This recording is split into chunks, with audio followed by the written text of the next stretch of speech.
بدترین ہوتے جا رہے ہیں۔ امریکہ اور اسرائیل تو اس کوشش میں ہے کہ ان کی اجارہ داری ساری دنیا میں اور خاص طور پر مسلم دنیا میں قائم ہو جائے۔ جس طرح کہ اسرائیل کے صدر نے فلسطین پہ جنگ جو شروع ہوئی ہے، حملہ کیا تھا پہلی دفعہ، اس وقت کہا تھا کہ اب اس علاقے کا بلکہ عرب ملکوں کا بھی نقشہ بدلا جائے گا۔ تو یہ نقشہ بدلنے کی کوششیں ہیں اور مسلمان دنیا کو بھی سمجھ آ جائے کہ کس طرف یہ لوگ جا رہے ہیں اور ان کا ایک ہونا بہت ضروری ہے۔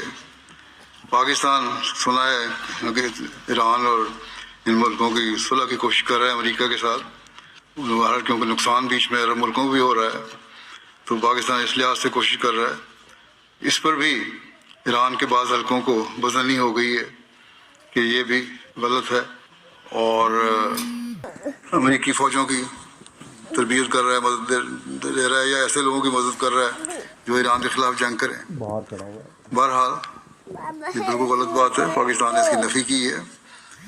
دشمن ان حالات سے فائدہ اٹھا کر بے چینی پیدا کرنا چاہتا ہے تاکہ مسلمان ملک کبھی ایک دوسرے کے مددگار نہ بن سکیں۔ اس لیے بہت دعاؤں کی ضرورت ہے۔ اللہ تعالیٰ اس لحاظ سے بھی دعائیں کرنے کی توفیق عطا فرمائے اور اسلامی ملکوں کو عبادت کی لڑی میں رونے کی بھی توفیق عطا فرمائے۔